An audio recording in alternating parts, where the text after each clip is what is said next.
itong Commission on Elections official at asawa nito biktima ng ambush sa Maguindanao del Norte. Kaugnay niya, narito ang buong detalye sa pag-uulat ng Star FM Cotabato.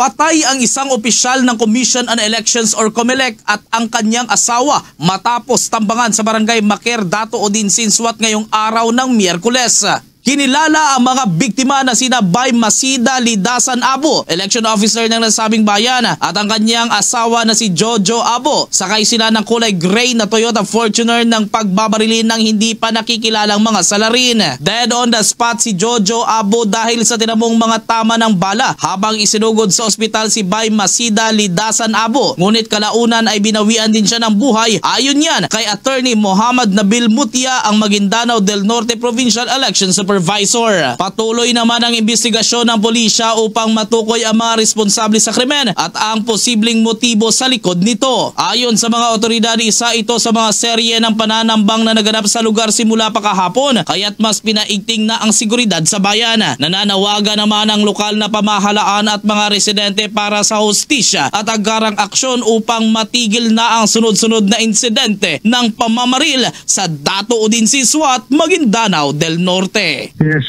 nangyari yung insidente kaninang around 8:20 in the morning, no? From residence going to the office of the election officer, no, sa kanilang opisina. So while traversing the highway, no, yung Cotabato Sharipagwak highway, pagdating nila doon sa may area ng Barangay Makir, doon na po sila tinambangan.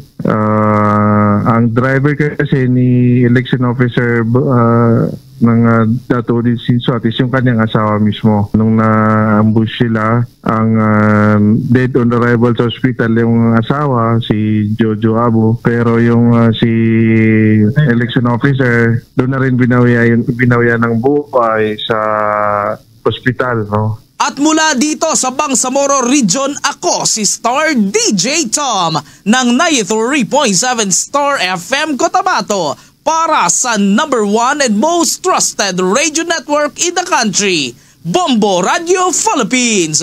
Basta Radio, Bombo!